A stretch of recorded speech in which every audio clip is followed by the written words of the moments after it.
mwana ni igipfu, uyu mwana ni igicucu, uyu mugore ntashoboka, uyu mugabo yarananiye, azakunanira nyine. None kuzinduka mu gitondo baguhamagara ngo baranyanga, ibyo bintu watura nabi mu kanwa kawe, waturira abana bawe nabi. Urafata umwana wawe ukamwita byago, urafata umwana wawe ukamwita makuba, urafata umwana wawe ukamwita ngo ndakagira nde, arapfuye, arakagendana, aragira gute. Iyo magambo nk'ayo uzinduka mu rugo rwawe uhamagara. Yaravuze ngo hari abakobwa babiri bari bavukana, umwe akora ubukwe mbere y'uwabo kandi barakundanaga, ariko umwe akaba indyarya. Uwa mbere akoze ubukwe, mukuru wiwe amufungira impano. Uzi impano yamuhaye? Aja ku icukiro, atora amase, ayashyira mu isashe, ayashyira muri ambalaje kado, araza arayamuhereza, ayafunga neza kandi aremereye. Urumva nawe nimba byari ikiro cy'amase mwabo mu bukwe ngo agiterure, yumva ni ikintu cy'impano kiremereye. Ageze mu rugo agifunguye, asanga n'amase yamufungiye.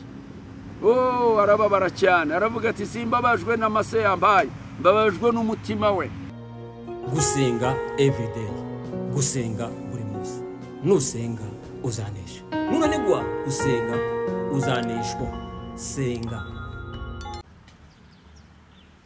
Bakunzi bagusenga everyday, n'ubundi twongeye kubasuhuza tunabashimira ukuntu mudahwema kutugaragariza yuko mudukurikira. Tubashimira umusanzu buri muntu wese wakanze akabuto ka subscribe, n'ubundi tubona umusanzu we kubona dushyira ikiganiro akakireba, agashyiraho commentaire, akavuga wenda ibyo yumvishe bigiye bitandukanye twazakosora ubutaha. Kongera kwakira nanone pasiteri ugiye kongera atwibwire. Yari yatwigishije n'ubundi cyigisho, numva mwarakibonye, akaba agiye kutwigisha nanone ikindi cyigisho gitandukanye n'icyo yatwigishije ubushize. Tugiye kumubwira tumwakira, aradusengera, anatwibwire nanone ku bantu bashyashya bongeye kuza kuri channel, akomeza duhe n'ibyo yaduteganyirije. Karibu pasiteri. Murakoze cyane. Nitwa Pasiteri Rugazura Emmanuel, turutse Muhanga, sengera muri ADPR. Reka dusenga Imana tubone gusoma amagambo y'Imana. Mana, turagushimiye mu izina rya Yesu, uri Imana yacu ibihe byose, uri wa wundi udasaza udahinduka, utameze nk'abana b'abantu. Uri ya Mana idukunda, iduha ijambo ryayo kugira ngo rifashe imitima. Ningingira mwene data dusangirire ijambo ryawe Mana kugira ngo afashwe. Umwuka w'Imana pfundura amatwi y'imitima n'ay'imibiri, tubashe kwakira no kubika heza kugira ngo ijambo ryawe ritubere impambi izatugeza mu bwana. Tubisenze twizeye ni mu izina rya Yesu. Amen. Reka dusomere hamwe rero amagambo y'Imana yanditse mu rwandiko Pawulo yandikiye Abaroma 12 uriya murongo wa 3. Ndababwira umuntu wese muri mwe mbwirijwe n'ubuntu nahawe, mwe kwifata uko mutari, ahubwo mutekereze mwitonze uko Imana yegereye umuntu wese kwizera. Abaheburayo 11 murongo wa 1. Kwizera ni ukumenya rwose ibyiringirwa udashidikanye ko bitazaba, kandi niko kuduhamiriza ibyo tutareba ko ari iby'ukuri. N'aya magambo nashatse ko tuganira none, kuko dusomye hariya ngo Imana yageneye umuntu wese kwizera. Kwizera ni amagambo yoroheje cyane mu mvugo. Usomye iryo jambo kwizera ni amagambo 3. Kwizera ni mo, mu gifaransa bavuga ngo ni foi, F-O-I, cyongereza bavuga faith. Amagambo 3 nanone mu Giswahili baravuga ngo ni imani. Ariko iyo ugenzuye neza icyo aya magambo akora kirakomeye cyane. Bibiliya iravuga ngo Imana inezezwa no kwizera. Abaheburayo 11 murongo wa 6 haravuga ngo ntibishoboka kutizera yanezeza Imana. Mu kwizera rero ijuru n'isi birahura, ijuru rikamanuka rikaba hafi. Kwizera kwacu kuza kumanura ijuru rikatwegera. Ibuka amagambo Umwami Yesu yabwiye Marita na Mariya wa munsi, yarababwiye ngo nimwizera murabona ubwiza bwanje. 11 za Yohana umurongo wa 40. Kwizera hariya dusomye mu Baheburayo havuze ngo nukumenya rwose ibyiringiro, ni ferme assurance des choses qu'on espère. Nukwerekana n'ikizere gikomeye cy'ibyo twiringira. Ubundi bakavuga hariya ngo ni démonstration de celle qu'on ne voit pas. n'ukwerekana ikintu kitabonwa n'amaso y'umubiri. Kwizera rero kurarema, kwizera kurubaka. Pawulo abwira abikorinto 5:7 ngo tugenda tuyoborwa no kwizera, ntituyoborwa n'ibyo tureba. Imana itanga kwizera kuzuye mu buryo bubiri. Abafaransa bavuga ngo Imana itanga kwizera en qualité, Imana igatanga kwizera en quantité. Nukuvuga ngo itanga kwizera kunoze kuzuye. Yesu yavuze hariya ngo nubwo kwangana n'akabuto ka sinapi ngo wabwira umusozi ngo shinguka hano. Donc iyo ufite kwizera, nta kwizera guke kuhaba, ntako habaho kutizera no kwizera. Ariko kwizera ugize gato nubwo ari gato nikafite qualité, kararemereye, gafite agaciro akomeye imbere y'amaso y'Imana. Kwizera en quantité, ni kwa kwizera kwinshi Imana ishira mu mutima wawe, gorana kwizera gushobora guhinura imisozi. Pawulo yabwiye abikorinto kuri 10:13 aravuga ngo ntidushobora kugeragezwa ibiruta kwizera kwacu, ahubwo hamwe nuko kwihangana kwawe Imana izagucira kanzu. Nonge nukukwereka ko Imana yaduhaye kwizera gutandika imbande zose, ugoswe no kwizera. Ibyo ukora byose ujye bikorana kwizera. Umukiranutsi abeshwaho no kwizera. Abaheburayo 10:38. Kwizera dore kuza gute? Kuzanwa no kumva ijambo ry'Imana. Abaroma 10 hariya wa 17 haravuga neza ngo kwizera kuheshwa no kumva, kandi kumva kukazanwa n'ijambo rya Kristo. Aho niho kwizera niho gutangirira. Turasoma ijambo ry'Imana rikerekana ko imbuto yabibwe mu mutima w'umuntu. Zimwe zigwa mu nzira, Satani araza aratoragura. Izindi zigwa ku rutare, nta mizi bagira. Izindi mbuto zazigwa mu mahwa. Ibindi n'amaganya y'isi akariniga. Hari n'imbuto rero ijambo ry'Imana ibibwa mu mutima mwiza, ari wo murima mwiza. Bene iryo jambo ngo ryera imbuto nyinshi zigenda zunguka umunsi ko wundi.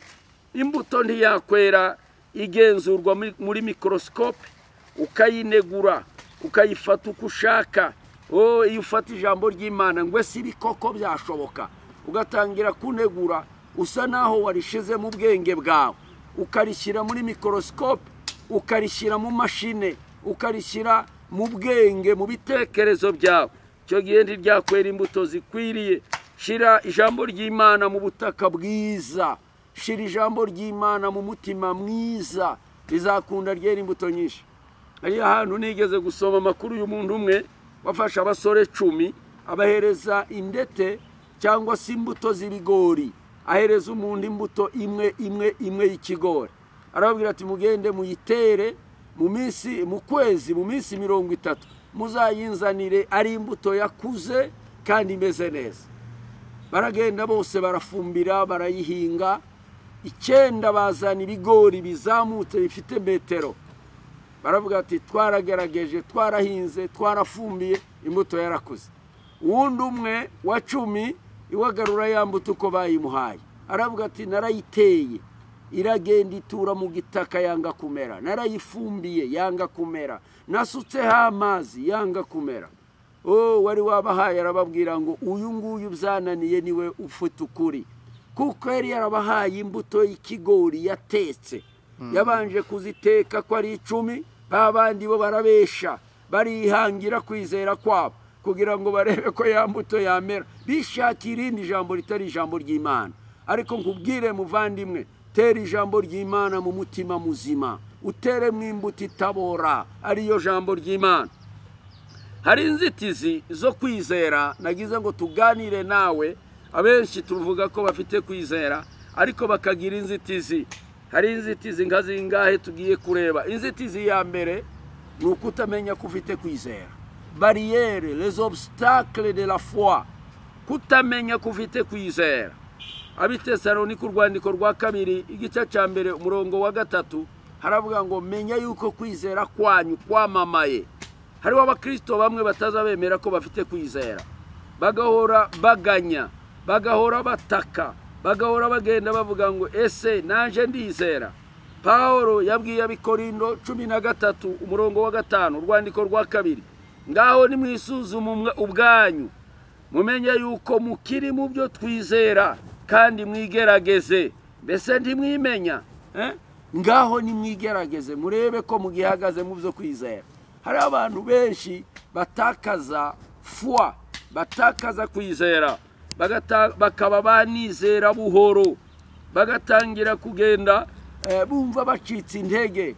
Numvise amakuru y'umuntu umwe watakaje kwizera, akora impanuka, ahura na gari aja ku muhanda wa gari ya moshi cyangwa se terrain, ari mu modoka.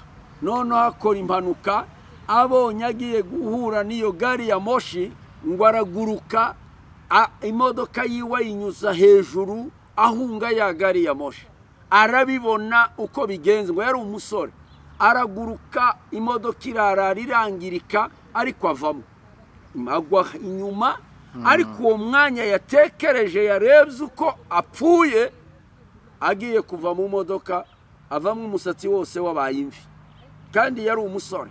Kubera mu masegonda gusa atakaje kwizera, arapfuye, ati ndaboze, ndibagiranye, umusatsi wose ubumweru.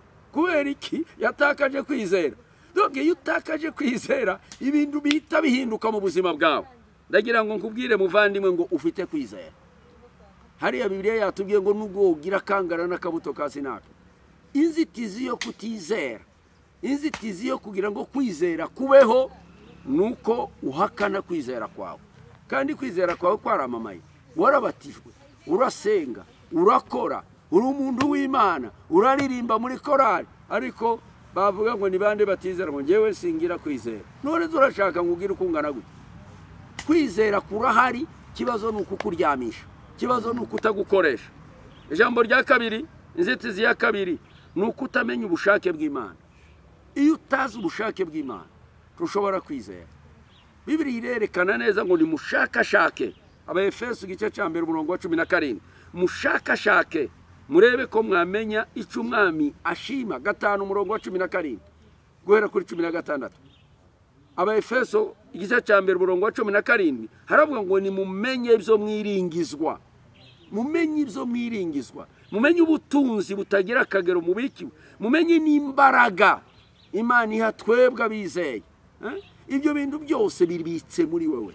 Menya ko Imana yakubitsemo za mbaraga zazuye Yesu, ntabwo zazamutse, yazibitse mu bizera, yazibitse mu bizera. Iyo wizeye izo mbaraga z'Imana zikubamo, kandi ukaba umuntu ukomeye cyane. Mumenye ibyo ngibyo. Ijambo rya gatatu, ni ukutatura neza. Kutatura neza, kugira kwatura kubi. Amagambo yawe uvuga kandi wizeye, ariko ukagira kwatura kubi. Handi twavuze mu Baroma 10 uriya murongo wa 10, haravuga ngo kuko ibyanditswe bivuga ngo umwizera wese ndazakorwa n'isoni. Kuri 10, kuko umutima ari umuntu yizeza, akabarwaho gukiranuka, kandi akanwa kaba ariko yatuza agakizwa. Akanwa kawe niko kakwereka kukijijwe, kakwatuza, ukatura, ukavuga neza, ukagira kwatura kwiza muri Kristo Yesu. Ubundi muri monde spirituelle, mwisi y'umwuka, bumva amagambo yacu tuvuga, bategera ibyo wizera, ubyatura, ukabivugisha akanwa kawe. None se wewe uravuga ngo urizeye, numara wature nabi. Abaheburayo 4:14 haravuga, haratwigisha uburyo bwo kwatura. Nuko ubwo dufite umutambyi mukuru ukomeye, wagiye mu ijuru, ari we Yesu umwana w'Imana, dukomeze ibyo twizera tukabyatura. Dukomeze ibyo twizera tukabivuga n'akanwa kacu. Ujye ugira kwatura kwiza muri Kristo Yesu. Iyo dusoma mu Migani 18 umurongo wa 21, haravuga ngo urupfu n'ubugingo biri mu byo twatura, biri mu byo tuvuga, biri mu kanwa kawe. Ururimi rwawe nirwo ruguhesha ubugingo kandi nirwo rikurimbura, kuko watura nabi. Akanwa kawe ugomba kugatoza kuzaza watura neza, kuvuga neza, kwatura kwiza muri Kristo Yesu. Ukagira amazina meza uha abana bawe, ukagira amazina meza watura ku bugingo bwawe, ukagira ibintu bizima watura ku buzima bwawe. iyo dusoma ijambo ry'Imana mu itangiriro ritwereka umugabo witwa Aburahamu. Ntabwo yari afite abana, yari ingufu, yari yarabuze urubyaro, ageze ku myaka 100. Imana imuhindurira izina imubwira Aburahamu. Sara yari Sarayi, imwita Sara. Ibintu birahinduka. Imana irashaka guhindura ibyo ufite ari uko watuye n'akanwa kawe. Urafata umwana wawe ukamwita Byago, urafata umwana wawe ukamwita Makuba, urafata umwana wawe ukamwita ngo ndakagira nte, arapfuye, arakagendana, aragira gute. Iyo magambo nk'ayo uzinduka mu rugo rwawe uhamagara Byago, buri gitondo urahamagara Byago, ariko hindura izina, hindura, atura mu rugo rwawe, atura umugisha, atura amahoro, atura ibyishimo. Ntuye mu banzi, mbaho banyanga, barakagendana, baranyanga, baragira gute, aho bazakwanga nyine. None kuzinduka mu gitondo baguhamagara ngo baranyanga, ibyo bintu watura nabi, watura nabi mu kanwa kawe, waturira abana bawe nabi. Uyu mwana ni igipfu, uyu mwana ni igicucu, uyu mugore ntashoboka, uyu mugabo yarananiye, azakunanira nyine. Kuko amagambo wamwaturaho niyamubaho, uramuhanurira igitondo n'umugoroba. Ariko ijambo ry'Imana riravuga ngo kugira ngo ibyo bizashoboke, ibyo usengera tangira kwatura ko byabaye, tangira kubyemera. Yohana umusaza yaranditse mu rwandiko rwiwe rwa mbere cya 5, aravuga ngo nusenga wizere ko ibyo wasengeye wabihawe, kandi utangire gushima. Haleluya. Tangira kwatura neza, tangira kwatura amagambo meza, tangira kuvuga ibintu byiza ku mwana, ku muryango, ku rugo rwawe. Wenyine wiyaturireho umugisha w'Imana. Uvuga uti mu gitondo haraho kurira kwararira umuntu mu gitondo impundu zikavuga. Mu gitondo kwizera kurambwira ko impundu zivuga, kwizera kurambwira ko nzaja mu ijuru, kwizera kurambwira ko ndi umwana w'Imana, kandi uko tuzamera ndi kurerekana. Utangire kwiyaturaho, utangire kwibwira. Ntabwo undi muntu azakwaturaho ibyiza bikakugeraho ubwawe warabikinze. Obstacle ikomeye ituruka mu kanwa kawe kuko wiyaturaho nabi. Urasengerwa ku ndwara, ukavuga uti genda wizere, bakakubwira ati zera urakize. Nimugoroba watauti ya ndwara yanje, wayigize iyo mu wawe, wa mutwe wanje, wa mugongo wanje, bwa bumuga bwanje, cya gifu cyanje, wakigize icyawe kizabaho cyo nyine. Ariko gisore atura neza, uvuge ngo ndi muzima, ndi mutaraga, wandike wivuge, ubiyandike. Hari umwanditsi umwe wavuze mu nzira yo kwatura, aravuga ngo uyu muntu yatuye ijambo inshuro 21, aribwira we, aribwira igicucu cye, aribwira indorerwamo ye. Uzafata indorerwamo yawe ushyira imbere yawe, wirebe, wiyatura amagambo meza, uvuga inshuro 21, bizatangira kwiyandika mu buzima bwawe. Uvuga ngo ndi umutunzi, ndi umukire, ndi umugisha, zahesha abandi umugisha. Uzature bikurememwo, bikubakwemwo. Uzasanga nyuma y'iminsi bigenda biza kubera kubyiyaturamo. Ariko niwiyaturiraho nabi nabyo bizakugeraho kuko wagize kwatura kubi. Umwanditsi w'Abaheburayo kuri 10:23 hari amagambo akoresha yo kwatura, uburyo tugomba kwatura. Dukomeze kwatura ibyiringiro byacu tutanyeganyega, kuko wasezeranije ari uwo kwizera. Komeza kwatura kwizera kwawe kwiza, komeza. Ntukajye waturira abana bawe nabi, ntukaturira umuryango wawe nabi, ntukaturira ibyo ukora nabi. Ndahinga se nzeza, ndahinga se nzabona iki, ndahinga se hari ikizavamo, ubwo nyine ndakizavamo. Wamaze kwatura nabi, wamaze kubivuga nabi, wamaze wenyine kubivuma, kandi ugihaye uhinga. Atura neza uvuga uti ndahinze hazera byinshi, ndakora nzabuzunguka, ndacuruza nzunguka. Ukugenda watura niko ibintu bigenda biza bikurikirana, nuko wakuyeho inzitizi yo kwatura nabi. Icya kane nuko utagira imirimo yo kwizera. Utagira imirimo yo kwizera. Ubundi kwizera nukurema ibintu bitariho bikaremeka. Ariko muri uko kwizera ukagira imirimo yo kwizera. Yakobo 2:26. Imirimo yo kwizera biravuga hariya muri Yesaya 3:10. Haravuga ngo nimuvuge ko abakiranutsi bazagubwa neza, kuko bazatungwa n'imirimo y'amaboko yabo. Nuko kwereka ko ugomba gukora cyane, icyo bita travail dur. Isi y'umwuka iyo nta gihigira, ibintu byose ni preza, kuko ijambo ry'Imana ritubwira. Hajya nababwiye muri Yohana, urwandiko rwa mbere rwa Yohana 5:14, haravuga ngo izere ko wabihawe. Nusengera ikintu wite wizera, wite ukora, tangira gutegura, gira imirimo yo kwizera. Izera Imana.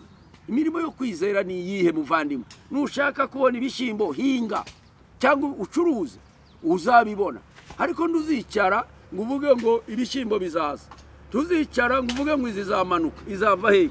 Ni hari inzu wabonye iva mu ijuru? Ninde muntu wabonye iziva mu ijuru? Uricaye Imana yambaye amasezerano ngo yarambwiye ngo izanyubakira. Wowe izakubakira? Urashaka yanyubaka iva mu ijuru? Paulo hari inyubako imwe yavuze izava mu ijuru gusa, yaravuze ngo tuzayinjiramo tumaze kwambura iyi ngiyi twambaye. None uricaye unaniwe gukora, unaniwe kubaka, ngo urategereje. Hari abaje ku musozi gusenga bakirirwa bicaye ngo ntegereje amasezerano. We urabeshwa. Jambo ry'Imana riravuga ngo kora, uzatungwa n'imirimo y'amaboko yawe. Gira ibikorwa byo kwizera. Urashaka inka, kora. Shaka amafaranga, ucuruze, ukora imirimo iguha amafaranga, ingo uzayigura. Ureke kuzaza wicara ngo izamanuka mu ijuru. No, mu ijuru hamanuka iby'umwuka, naho iby'umubiri materiel nibyo dukorera. Bibiliya iravuga ngo tuzanezezwa no gutungwa n'imirimo y'amaboko yacu. Paulo aravuga ngo udakora ntakarye. Nimba ushaka kurya neza, kora, kandi Imana izaguhera umugisha mu byo ukora igihe cyose. Icya gatanu ni ukutagira urukundo. Kutagira urukundo. Ibintu byose dukora tubikorana urukundo. Urabizi ko ikintu cyose wakora kitarimo kwizera kikubera icyaha. Abaroma hari ijambo Paulo yavuze, abantu benshi ndibaza baryumva neza, ariko reka turisome kugira ngo wumve. Abaroma 14 umurongo wa 23b haravuga ngo kandi igikorwa cyose kidakoranywe kwizera kiba ari icyaha. Ikintu cyose wakora iyo utabibzemo kwizera ni icyaha. Ariko muvandimwe, gira urukundo. Kandi Bibiliya iratubwira ngo nubwo nagira indimi igihumbi, nubwo navuga nk'abamarayika, ariko ndafite urukundo, mba ni nk'umuringa gusa usakuza. Abafaransa bavuga ngo c'est sole tonovide qui faut le bruit. Ni ingunguru zirimo ubusa zisakuza, ariko ingunguru yuzuye amavuta ntisakuza. Ibiremererewe ariko irimo ubusa igenda ibomborana. Urukundo nirwo rutuma dutuza. Umva muvandimwe nkubwire, nasonye mu gatabo kitwa Mifano Hai, kanditswe n'umwanditsi witwa Metusela Paul Nyagwaswa. Yaravuze ngo hari abakobwa babiri bari bavukana, umwe akora ubukwe mbere y'uwabo, kandi barakundanaga, ariko umwe akaba indyarya. Uwa mbere akoze ubukwe, mukuru wiwe amufungira impano. Uzi impano yamuhaye? Aja ku icukiro, atora amase, ayashyira mu isashe, ayashyira muri emballage kado, araza arayamuhereza, ayafunga neza kandi aremereye. Urumva nawe nimba byari ikiro cy'amase mwabo mu bukwe ngo agiterure, yumva ni ikintu cy'impano kiremereye. Ageze mu rugo agifunguye, asanga n'amase yamufungiye. Arababara cyane, aravuga ati simbabajwe n'amase yambaye, mbabajwe n'umutima we, kuko umuntu atanga ibimwuzuyemwo. Umutima we wari uboze, umutima we ntiwagiraga urukundo. Murumuna wiwe ngo bukeye wa wundi nawe akora ubukwe, baraganira n'umutware we, baravuga bati turamuhiki ko yaduhaye amase tumwitura iki? Mutware we aramubwira ngo umuntu atanga ibyuzuye mu mutima wiwe, wewe reba ibiri mu mutima wawe ari byo umuha. Baragenda baja mu iduka bashaka ibintu byiza, bashyira mu isukari, bashyira mu ibintu binezeza, baramufungira, baragenda baramuha. Bamuhaye nawe agira amatsiko yo kubireba. Kigera mu rugo afunguye, arikanga, asanga harimo ibintu byiza, harimo za switi, harimo ibombo, harimo isukari, harimo isabune nziza zihumura, harimo za parufe. Arikanga, arakunda, asaba imbabazi. Arabimenya ko umuntu atanga ibimwuzuye mu mutima. Ibyo wakora byose udafite urukundo, kwizera kwawe ntabwo kwagira imbaraga, ntaho kwagera. Kenshi cyane bavandimwe, nimuhaguruke dushaka urukundo. Ikiranga udakomeye nuko yita kubye, ikiranga utera imbere n'uwita ku bandi. Mu by'Imana yaguhaye ubashe kugaragaza kwizera kwawe, werekane kwizera. Amwanditsi w'Abaheburayo hariya yavuze ngo hari abantu 16 yavuze kuri kiriya gice cya 11. bavuga bo kwizera. Kwizera niko kwatumye Aburahamu, kwizera niko kwatumye Sara, kwizera niko kwatumye Mose, kwizera niko kwatumye agera avuga ngo mvuga iki igihe cyandenga, mvuze ibya Dawudi, mvuze ibya Samsoni, mvuze ibya Yefta, mvuze iby'abahanuzi. Aravuga mu abantu bagera kuri 16. Ese uri uwa 17 kubwo kwizera kwawe. Bibiri iravuga ngo abo bose bapfuye bakizeye batarahabwa ibyasezeranijwe, kuko Imana yagambiriye ikirushaho kuba cyiza abo badatunganywa rwose tutari kumwe. Nshuti muvandimwe, nkubwira dusangiye aya magambo y'Imana. Hari abagabo bo kwizera Imana yemera. Twasoma abagabo 5 mu isezerano rya kera. Hari umugabo witwa Mose na Samuel. Yeremiya 15. Imana yaravuze ngo Mose na Samuel bampagaze imbere bakavuga nakumva. Ibyo abagabo bo kwizera. Uyu munsi Imana irashaka ko wizera. Ezekiel 14:14 Imana iravuga ngo Yobu na Nowa na Daniel bampagaze imbere bakavuga. N'abagabo 5 mu isezerano rya kera. Imana yarase kubwo kwizera kwabo. Uyu munsi Imana irashaka ko wizera. Ugire kwizera gukora, kwizera kuzima, kwizera guhesha Imana icubahiro. Abagalatiya 2:9 hari abagabo 5 Paulo yavuze mu isezerano rishya ngo batekerejwe ko ari inkingi, walihesabiwa kuwa nguzo, ils étaient le pilier de l'église. Bari bafite kwizera. Abo ngabo ngo ni Petero, Yakobo na Yohana, Paulo na Baranaba. Ngo twasezeraniye hamwe gukorana mu ndoki ko bamwe baja mu Bayuda abandi bakaja mu banyamahanga. Uyu munsi muvandimwe, Imana irashaka kuba umwe mu ntwari zo kwizera. Hari abagore 5 banditse mu butumwa bwiziko bwanditswe na Matayo, babazwe ko ari abagore bo kwizera. Twavuga mu wa mbere witwa Tamari, wabyaye Peresi na Zera, yitwaga Tamari. Uwa kabiri ni Rahabu, waje kuba muka Salomoni, waje kubyara Boazi. Uwa gatatu ni Rusi, waje kubyara Obedi, Obedi akabyara Yesayi, Yesayi akabyara Dawudi. Uwa kane ni Betisheba, waje kubyara umwami Salomo. Uwa gatanu ni Mariya, waje kuba muka Yosefu ari we nyina wa Yesu. Bibiri izitubwira ngo aba bagore ni bari mu bisekuruza bya Yesu. Uyu munsi yo kwizera kwawe kuzamutse, Imana iguhindurira amateka. Twarangiza tutavuze mu rubyiruko, iyo urubyiruko mwizeye Imana, Imana ibahindurira amateka. Nimwibuka umusore Yosefu ubwo yarari hariya, ubwo yaratawe hariya muri Egiputa, arazamuka mu kwizera. Uwa kabiri ni umusore witwa Daniel. Bibiri zivuga ngo mugabo ukundwa, Imana yaramwubashe cyane, imwita izina, iravuga ngo mugabo ukundwa Daniel. Uwa gatatu ni Saduraka na Meshake na Abedenego. Ngaba abasore 5 bazamuye kwizera kwabo, babinkingi ushobora kubigiraho nawe ukizera. Kwizera ni ukumenya ibyiringirwa udashidikanya ko bitazaba. Kura inzitizi zo kwizera, amaze kwizera kwawe gukore kugira umumaro. Imana ibafashe, Imana ibagirire neza muri aya magambo bavandimwe. Muzamure kwizera kwanyu, nuryamisha kwizera kwawe kuraryama. Imana yatugeneye kwizera twese. Hariya twasomye 12 z'Abaroma 3. Nimumenye neza kandi mwumve, Imana yakugeneye kwizera. Imana iguha umugisha ku bwa Yesu Kristo umwami wacu. Amen. Imana ibagirire neza. Gusenga everyday, gusenga buri munsi. Nusenga uzanesha. Nunanigwa gusenga uzaneshwa. Senga.